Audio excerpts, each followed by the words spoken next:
Hello সবাইকে, the foodie যাযাবরের নতুন একটা ব্লগে সকলকে স্বাগত জানাই।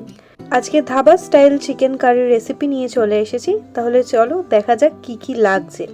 প্রথমে চিকেনটাকে আমি ম্যারিনেট করেছি আদা রসুনের পেস্ট এবং লঙ্কা গুঁড়ো আর হলুদ গুঁড়ো দিয়ে।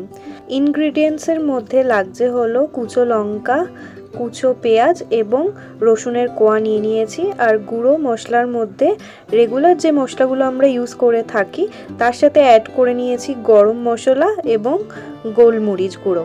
আর দইটা দেখতেই পাচ্ছ, দইয়ের সাথে আমি পুরো মশলাটাকে ভালো মতন করে ম্যারিনেট করে রাখলাম।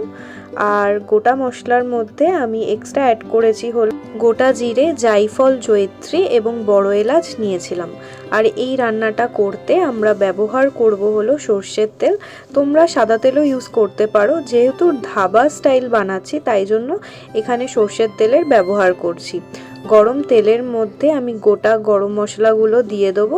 তারপরেই আমি এই কুচো পেঁয়াজ আর লঙ্কাটা দিয়ে দেবো, দিয়ে ভালো মতন করে পেঁয়াজটাকে ভাজতে হবে।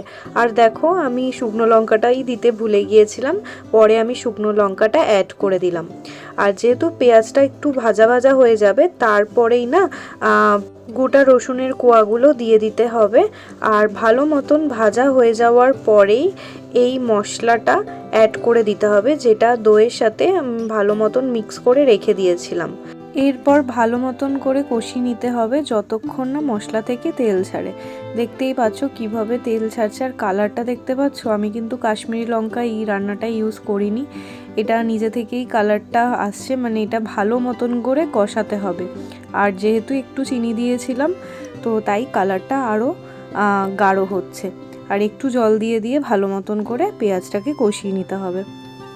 আমার মতন যারা শর্টকাটে রান্না করতে পছন্দ করো তারা কিন্তু আমার চ্যানেলটা সাবস্ক্রাইব করতে ভুলো না। এরপর মশলা কষানোর মধ্যে এই ম্যারিনেট করা চিকেনটা দিয়ে দিতে হবে, আর দিয়ে ভালো মতন চিকেনটাকেও কষিয়ে নিতে হবে। এই রান্নাটা মেনলি কষানোর উপরেই ছিল, যেহেতু ধাবা স্টাইল চিকেন একটা আলাদাই ফ্লেভার হয়। তো দেখতেই পাচ্ছ ভালো মতন করে আমি কষিয়ে নিচ্ছিলাম। আর এটার কিন্তু কষা খেতেও বেশ ভালো হয়। তোমরা যেরকম গ্রেভি চাও সেরকমই জল দিও। যেহেতু আমি ধাবা স্টাইল চিকেন কারি করছি, আমি তো ভাত দিয়ে খাবো, তাই আমি গ্রেভিটা একটু বেশি রাখলাম। লাস্টে ধনেপাতা দিয়ে কিছুক্ষণ ফুটিয়ে নিও। আর দেখো কত সুন্দর লাগছে। অবশ্যই বাড়িতে ট্রাই করো। আর কার কার এরকম শর্টকাট রেসিপি ভালো লাগে আমাকে কমেন্ট করে জানিও।